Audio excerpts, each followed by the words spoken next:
How to prune shrubs and bushes after storm damage. Severe weather, including high winds, snow and ice, can damage shrubs and bushes, altering your carefully planned landscape. Often the damage is cosmetic only, and selective pruning in time will bring the shrub back.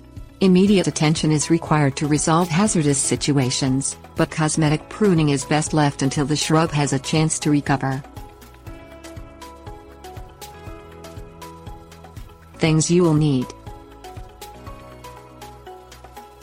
rubbing alcohol or sanitizing wipe, cloth or paper towel, hand saw, loppers, sharp knife.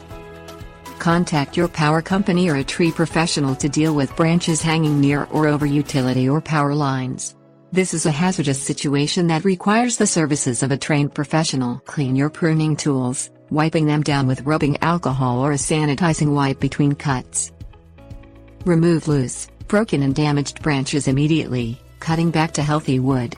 Make cuts just beyond the branch collar, a branch joint or leaf bud. Use loppers to remove branches with a diameter less than 1.5 inches and a handsaw to cut larger branches, using a 3-part cut.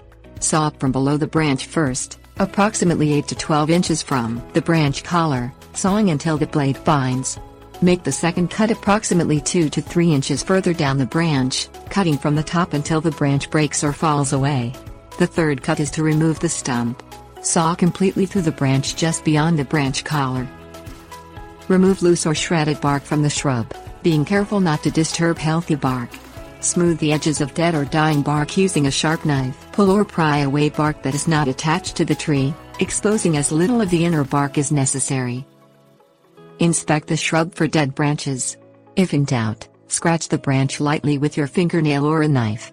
Live wood is green or white, dead wood is brown or black beneath the bark. Remove dead wood, making cuts beyond a node or bud and cutting back until live wood is encountered. Watch the shrub for signs of recovery. Once new growth has appeared, evaluate the existing branches and trim or remove those that are not healthy. Resist the urge to prune the remaining branches too soon. The shrub may look unattractive, but a healthy shrub will recover. After ice or cold damage, it may take longer in the spring for new growth to appear, so be patient. Prune away up to 1/3 of the shrub each spring to restore it to a pleasing shape and rejuvenate it.